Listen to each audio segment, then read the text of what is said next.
I guess since you're the note taker and it's your podcast empire, I think I'm the personality of this podcast. Yeah. I'm the hipster. Yeah, you're the one that brings everybody in. You're the hipster. All right. Exactly. Okay. All right. We're recording now. Will you We're please? Live. We're live. Welcome back to the. Welcome to the first ever episode. Welcome to the titular episode of Yeah Hipster. Of Yeah You Hipster. Hipster. My name is Max Chu. I'm here with Huckleberry Shelf today. I'm Huckleberry Shelf. I'm here with Huckleberry Shelf today. Indeed. And, of course, everyone knows this, but the format of Yeah You Hipster is that we, Huckleberry Shelf and I, will go out to the movies and we'll watch a movie that is less commonly advertised. That is commonly advertised. Advertised, but people but don't... not a movie that everybody's going to watch. Not a blockbuster. There's no sequels. Well, there's no prequels. It's a blockbuster, technically. It's not a movie that people are flocking to the theaters to see. It's in the theaters, but it's like a B-grade Hollywood. Yeah, no one thinks about it. We watch this, on a Tuesday or Monday or a Wednesday or any day of the week. Or week. Thursday or Friday or Saturday. Mm-hmm. And then we get back to you and we tell you about this movie, so you don't have to go see it. And the movie we've seen today is a little film I like to call Adrift. I think most people like to call it. The director also likes to call it Adrift. I like to call it Adrift. Huckleberry Shelf likes to call it Adrift. And Huckleberry, will you please give us the basic plot of what happens in this movie? So essentially... Wait, before we do this, there are spoilers coming up, so if you haven't seen Adrift and you'd like to see Adrift, please go watch it now. Or, go find yourself. Yeah. Essentially, Adrift opens with a clearly distressed woman. Or no, Adrift opens and we see, a man or a jacket or something drift slowly down into the ocean. Mm-hmm. And then, it's mysterious, and then we see a clearly distressed woman, sort of clearly distressed on this boat. She's screaming this man's name, Richard. Mm-hmm. Eventually she gets to the top of the boat, she's screaming, Richard, Richard, Richard. She's obviously looking for this man, she's distressed, the boat seems to have crashed. Mm-hmm. She's bloody. And then it cuts to 6 months ago. And she's been traveling, she meets this man with a nice little homemade boat named Richard. They start to hit it off. The man's named Richard, not the boat. The man is named Richard. The boat has a different name that I forget. It's not relevant to the plot. The boat's name is not plot relevant, mm-hmm. especially since the crash boat is not that boat. But we'll get to that later. So essentially, they start getting all lovey-dovey, right? Yeah. She's a vegetarian, and so he makes her a vegetarian dinner. It's all really cute. He's insanely awkward. And it starts cutting back and forth. later, right? Okay. It starts cutting back and forth between this sort of distressing boat moment and this lovey-dovey bit. And meanwhile, in the distressing boat moment, she rescues Richard, who is seen out in the ocean, holding onto this boat. She saves him from drowning, gets him back on the boat, and starts sort of nursing him back to health. He's basically out with some broken ribs, so she's just doing all the work on this boat. But he's lying there, and meanwhile you see them sort of fall in love.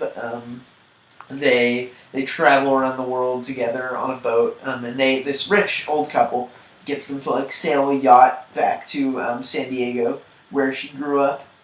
They both had pretty poor home lives, and so anyways, you're on this boat now, back to the present, and everything is terrible. Then we go back and he proposes to her, and it's really cute, but also sort of terrible for reasons that we'll discuss later. Mm-hmm. And he proposes to her, and she says yes, of course. And then we're back on this boat, and eventually, what is revealed is that he is a hallucination in the present on the crashed boat. And she has been on this crashed boat by herself for 40 days. And this realization sort of sobers her up, and she pulls through and gets back to safety. Meanwhile, in the past, you sort of see the lead up to the crash, and you see them sail into this hurricane. You see this hurricane hit, and you see him drown, which is what you were seeing in the beginning of the film, which you didn't quite register because it was the beginning of the film. Mm-hmm. And then she makes it to land, and we get a quick little fun sequence about how it's based off of a real story. We see some newspaper clippings. We see some documentary-style footage of the real woman. We see some photographs of the real man and woman. It was cast pretty well. Mm-hmm. And the end.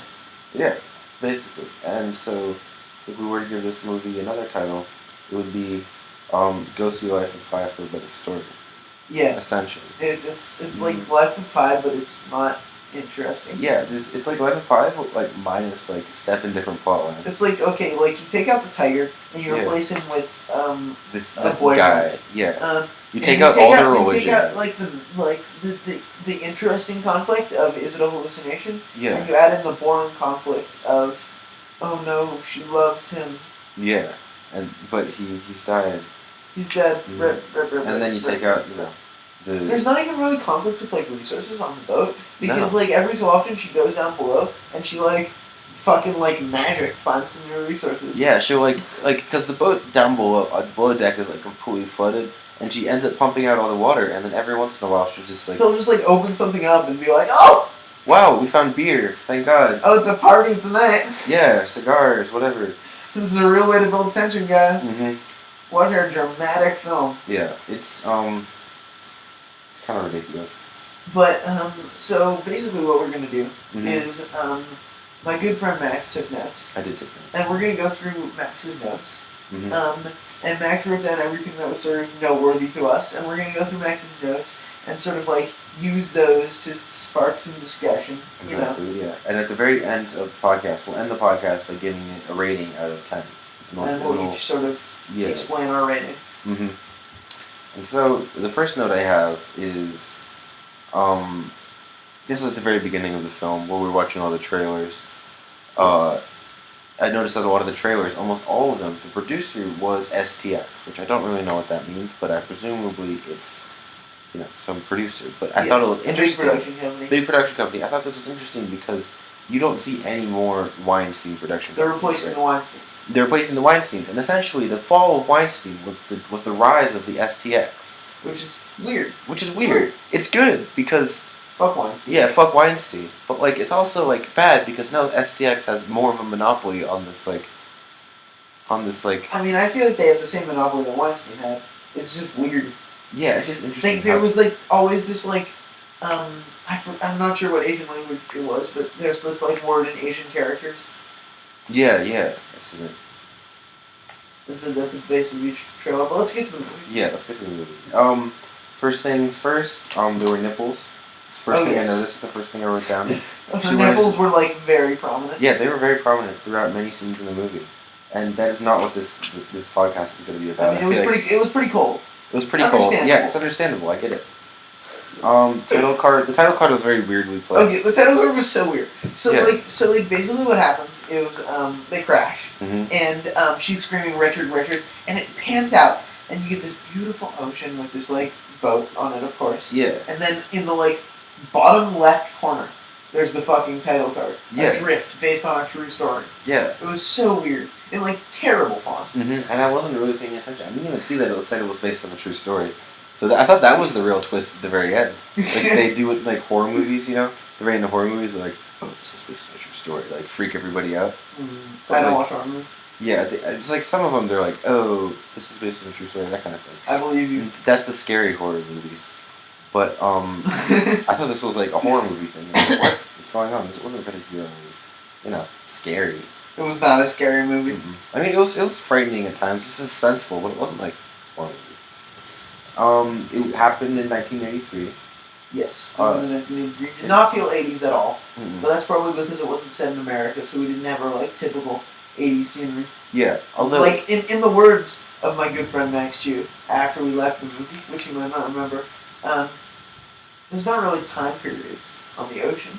Yeah, there really aren't. It's really just like boats and like, I mean, I guess there's time periods and like you get fancier and fancier boats. Yeah. But like it's just like the ceiling keeps increasing, but like the baseline for boats is still always the same. We only saw one other boat, and we're not sure if it was a hallucination. Yeah, it could have been this. And the lighting in that scene was super weird. Yeah, about halfway through the movie, she sees this.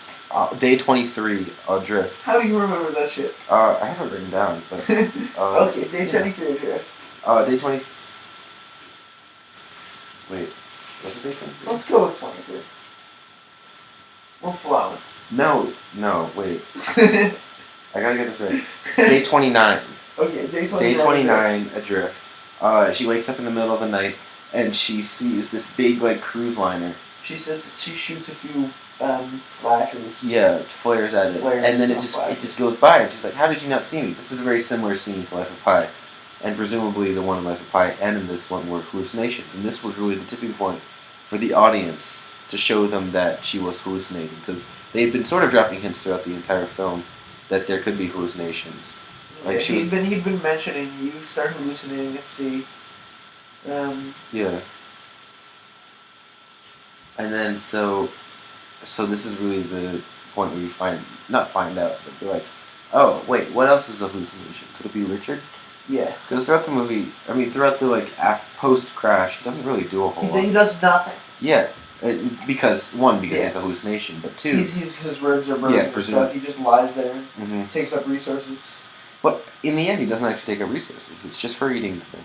Yeah, which is weird and like never entirely explained. Yeah. Like there's this one scene where she like feeds him peanut butter and then eats peanut butter, which I got really stuck on because so after they reveal that he's hallucinating, they like go back to a bunch of scenes with him and like replay those scenes with her alone. Yeah. And we see her eating the peanut butter. We don't see what happens to the peanut butter that she gave him, and she did put it on her fingers. We saw that happen. Yeah, she put it on her fingers twice, and one time she put it in her mouth. But the first time she put it in his mouth. So this is what happens to peanut butter. Yeah. What happens to peanut butter?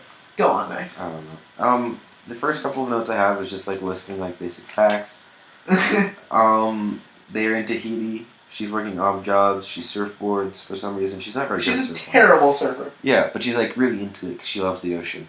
You can love the ocean without knowing how to surfboard. She's a terrible surfer. Mm-hmm. The soundtrack is really unnecessarily emotional. The soundtrack was so intense. Yeah, it was so intense when it didn't need to be intense. She was like, "I'm a vegetarian," and it was like, "Bah!" Yeah, it's just like, oh my god, Jesus Christ.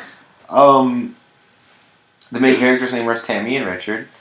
There's this one really weird feet scene in the ocean. Yeah, they like really go at her feet. Yeah.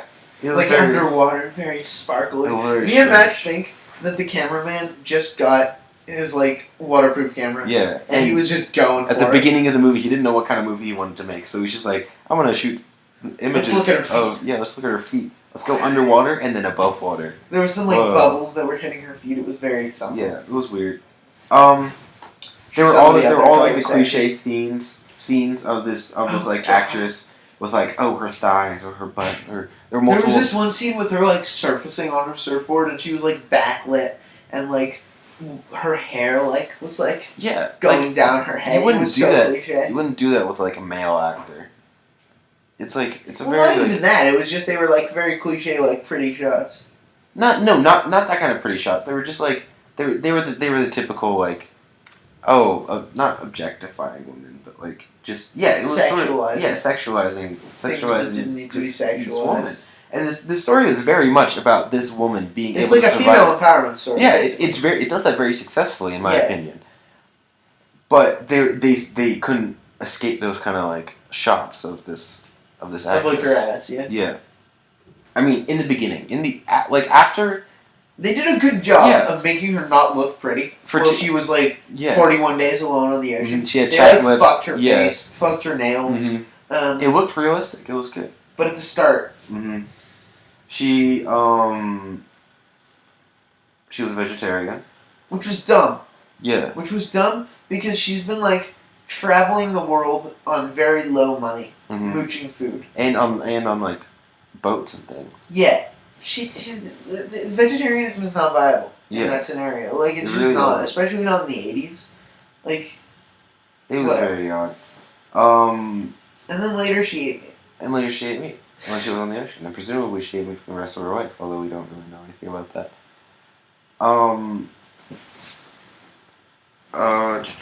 They set it up so, like, he talked about how he built his boat in, like, some shipyard off the coast of South Africa.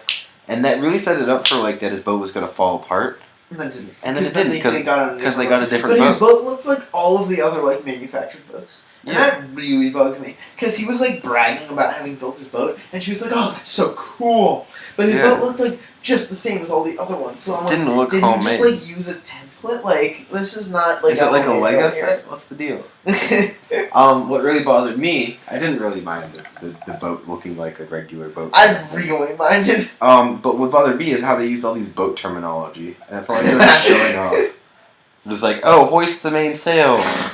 Go the winch to the... Draw the fucking anchor. Yeah, whatever. Everybody knows what that means, but you know. Yes, like stuff that doesn't even make any sense. But I mean, it made it seem realistic, and presumably it was real boat terminology. I mean, I'm sure it was real boat terminology. Yeah, I didn't have an issue with the boat terminology. Yeah, well, I didn't have an issue with the boat looking like all the other boats. You have to. And then right then was like where the intercutting started.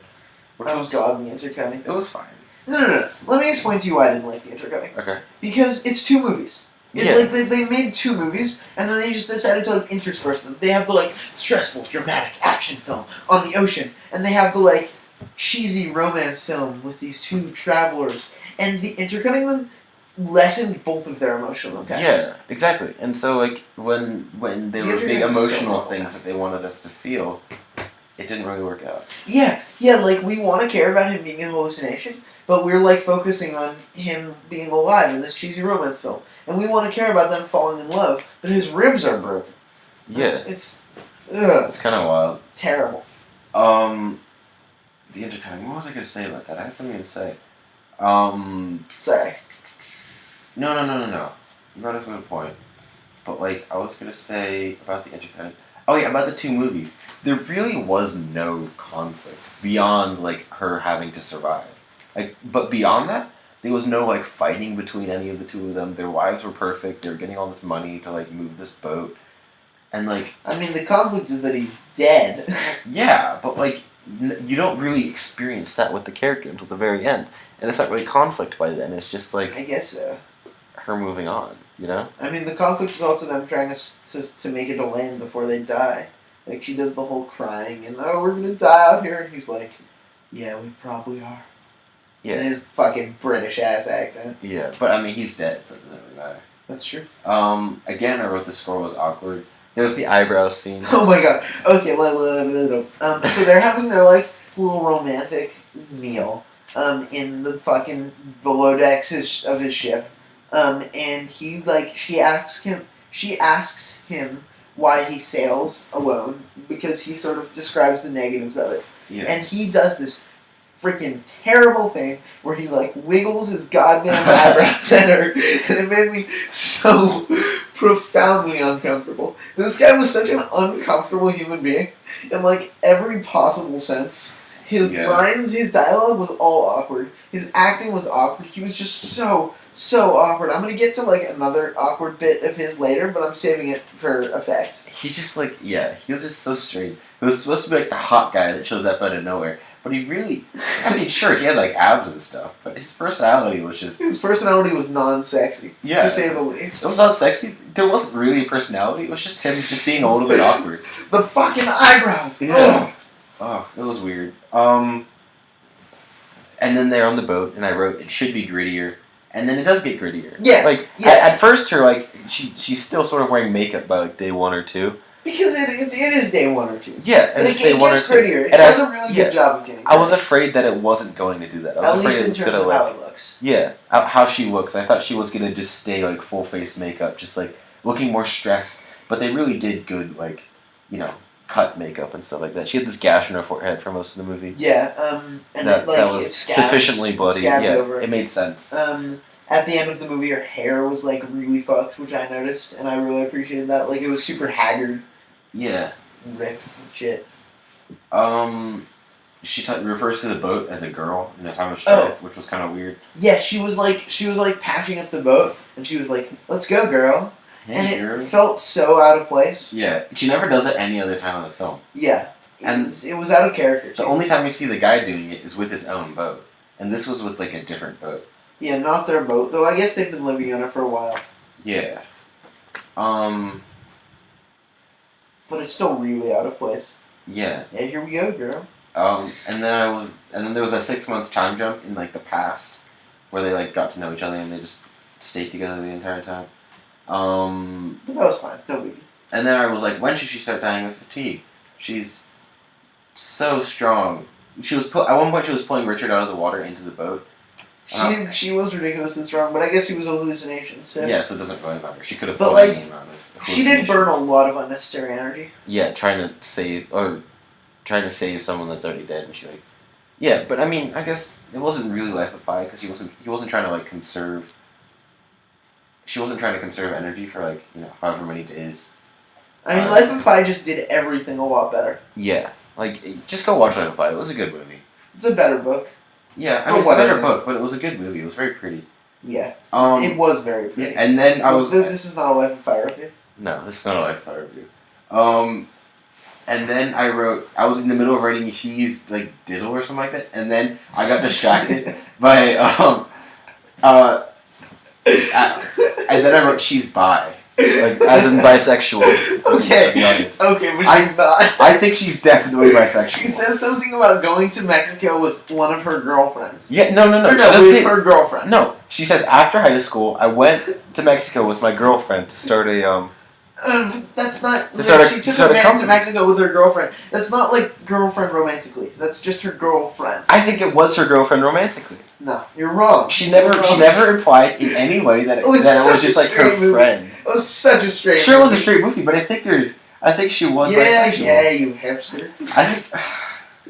Fuck off. And then right after that is when the random old people show up. Okay. That Richard seems to know for some reason. Okay. So they were like walking around in I forget where, somewhere that's not America. And they're like, "What are we gonna do with our lives? Let's go to Japan. Let's live." And then you hear Richard, like out of nowhere, as they're walking out of like some random ass market on some random ass island in the middle of nowhere. And it's these two like old people, this old man and this old woman, who are A, rich, B, they know Richard somehow in a way that is never explained. Yeah. And C, they just randomly want to pay these people like a lot of money to sail their yacht to San Diego. This is so out of nowhere, so completely without context. And why are they going to San Diego? They were the most obvious plot device. Maybe, but like they're like, we've got to go back to London suddenly, so please, you sailor, we've been looking for you. If you've been looking for him, how was it a surprise when you met up with him? Yeah. How would you know where he is? It's not like he's got a fucking iPhone. He doesn't have snap maps. It's 1983. There's no snap maps. There's no snap maps. There's no fucking snap maps in 1983. And these random old people, they're literally just a plot device. Every single thing a plot device. There's this one scene where they like need to have this like lovey scene, and they're with the old people, and the old guy's like, "Oh, we're out of ginger beer. Let's go grab some more ginger beer, honey." And then they have their like romantic scene while they're gone, and it's so. It's so fucking wild, and they're the only reason why any of it happened. Yeah, okay, and they could have had so many other ways of explaining why they were sailing up to San Diego, but instead they like insert these old people in.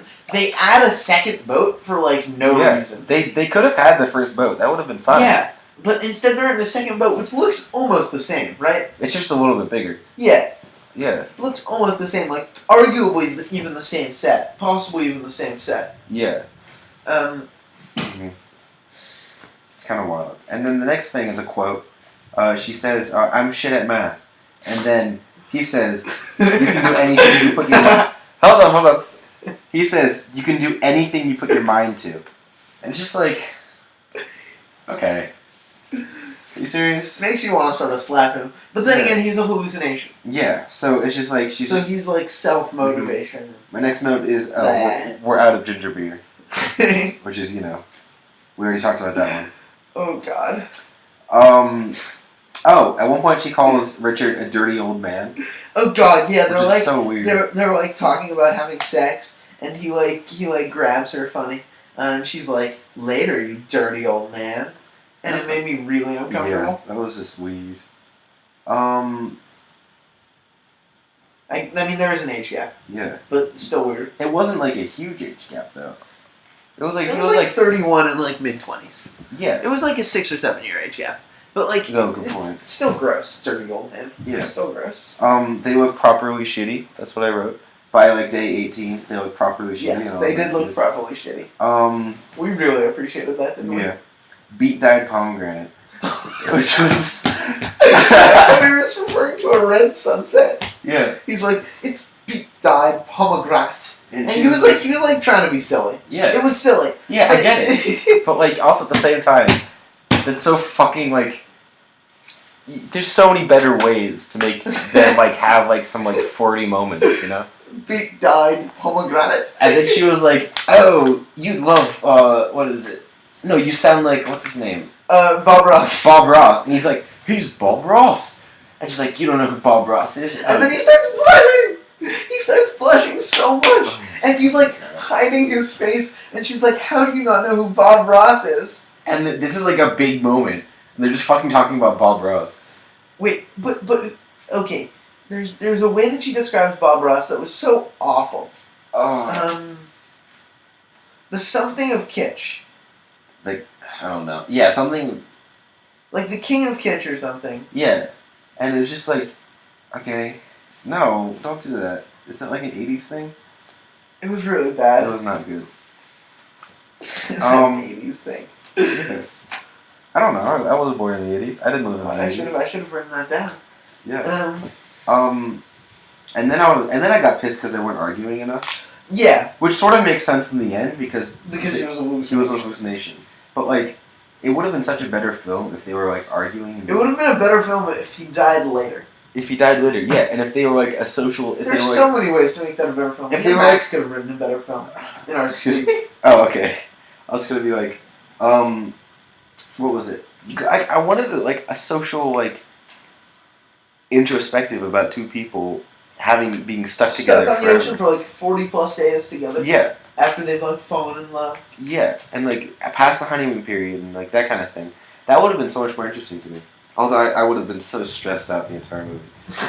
I just want them to be happy. They find beer on day 18. That was so weird. We talked about that though. Yeah, she just pulls it out. Like she like opens something and she's like, "Oh, we hit the gold mine now." Like, shut up. Yeah, just weird. Lame. And then he says, "I wish you'd never met me," which, you know, kind of a shitty thing to say, right? Yeah, but also not super explainable via hallucination. I mean, yeah, she's saying it to herself. She's like, "I wish I never met you." Yeah. To him. No, that's like what she wanted him to say to her. But why? And then she starts crying because he says it to her, but. Mm-hmm. And then just her saying it to her. Yeah, right then is. Then the mother arc starts, and this is where he proposes to her. Here, let me deliver that one. Yeah, you cannot read what this says. It's like triggered scratch. No, but I remember the line. Yeah. No, just like, okay, so I got it, Max. Okay. I got it. Okay. So essentially, this is a terrible scene, by the way. Let me just emphasize how bad this scene is. She asks him about his mother, because he's told her about his father, but not about his mother. And he's like, "Well, she offed herself when I was 7. And apparently she, like, hung herself, right?" Mm. And then he's like, "But I internalized her." Yeah. And she, like, talks to me and gives me advice. Yeah, and then she's like, things. "Oh, what's she saying right now?" Yeah, what's she saying right now? And he's like, "Well, I guess it is true that all boys want to marry their mums." And then there's like this awful, awkward silence. And then he's like, "Oh my, did I just propose to you in my dead mother's voice?" Oh my god. That line is, "Did I just propose to you in my dead mother's voice?" Awful. It's like the worst line ever written, ever. And then they fucking like get engaged. And then he like bends down with this homemade engagement ring, and he's like, "I'll buy you a new one when we get back to the mainland." And she's like, "It's perfect." I don't mind that. I don't mind like the homemade ring. I think it's fine. Yeah, you hipster. Fuck off. I'm not supposed to be the hipster in this situation. Yeah, I'm supposed to be you. I am the hipster. I am the hipster. Yeah. Okay, what happens after that? Day 29, everything falls apart, and that's when the boat, the cargo ship. I think that's the end of the second act. That is the end of the second act. And then my note is digging up more resources is kind of unreasonable, and like the hull of the boat. They just keep finding more and more food. Yep. Day 33, red sky in the morning, sailors take warning. Which is something that she said. Because she saw a red sky and she was like, "Oh, there's gonna be another storm," and then there wasn't another storm. It was a red herring. It was a red herring. It was a dead pomegranate herring. Dead pomegranate herring. Who knocked up a 15-year-old? I don't remember what that's a reference to. Wait, you knocked out a 15-year-old? Oh, her mom. Oh, her mom was 15 when she had her. Yeah. And Tammy. her parents were both awful. Yeah, Tammy's mom. And she lived with her dad's parents, her grandparents on her dad's side.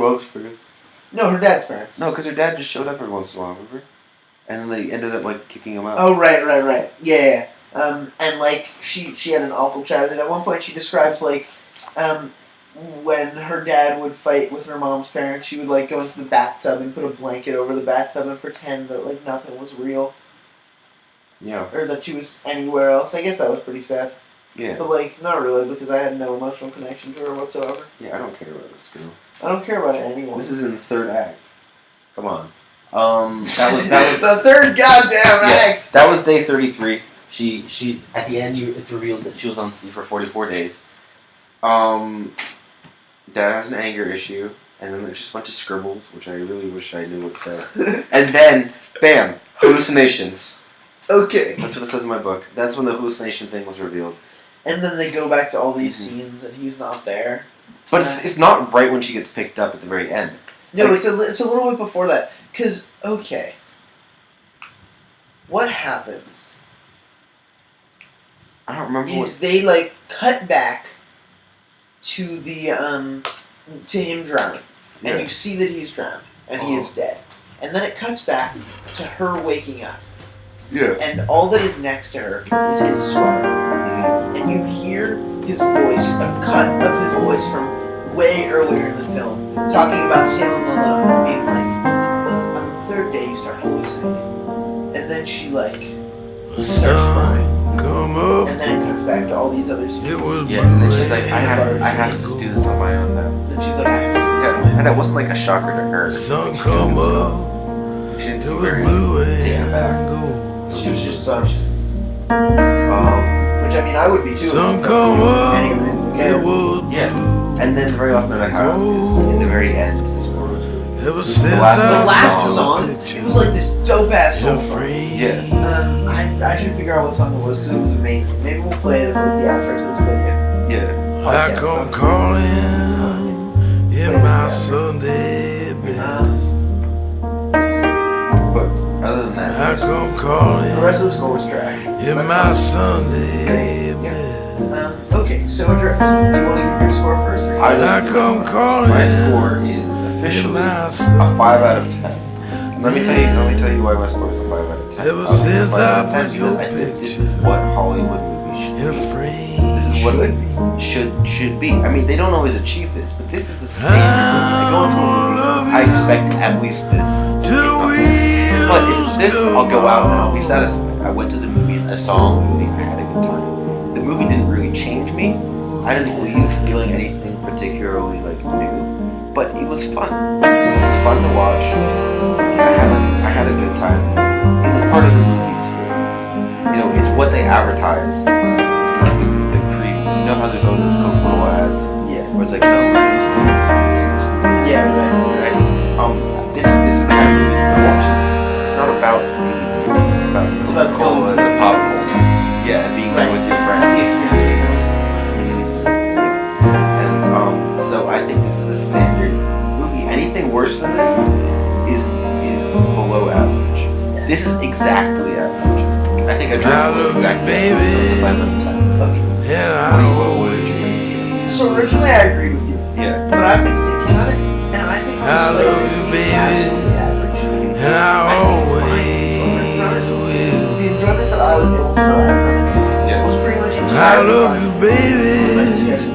And so I think that I would have to rate this film below a 5 out of 10. And I'm so on for it because I don't think anything about this film is really offensively bad. Yeah. But most things about actually that one line, I just proposed to you, I did before you. But most things about this film were like passively bad.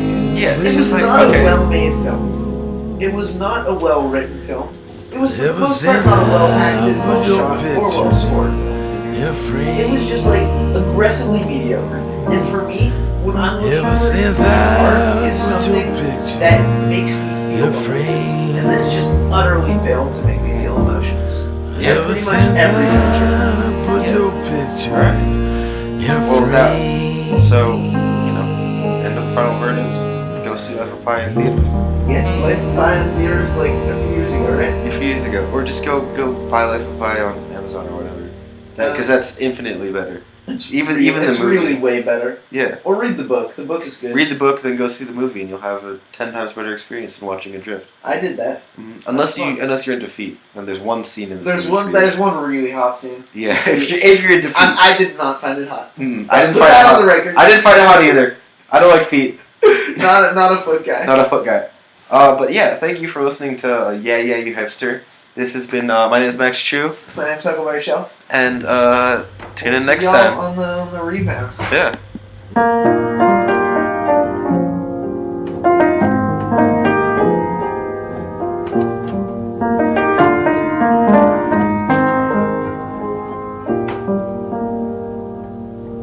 The sun come up, it was blue and gold. The sun come up, it was blue and gold. The sun come up, it was blue and gold. Ever since I put your picture in a frame,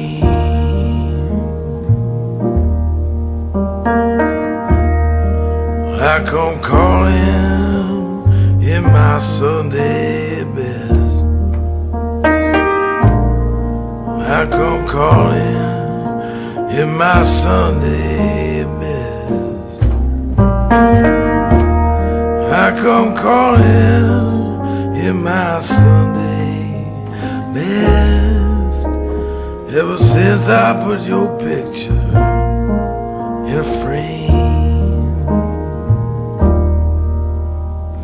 I'm gonna love you till the wheels come off. Oh, yeah.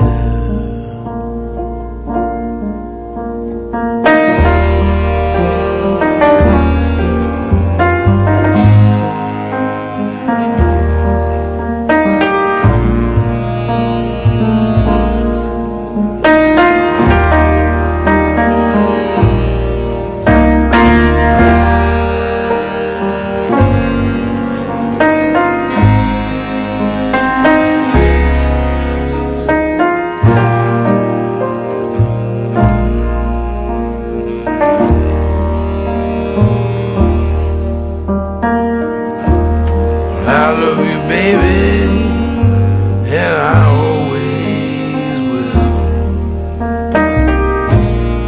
I love you, baby, and I always will. I love you, baby, and I always will. Ever since I put your picture in a frame, I love you, baby, and I always will. Ever since I put your picture in a frame, ever since I put your picture in a frame, ever since I put your picture in a frame.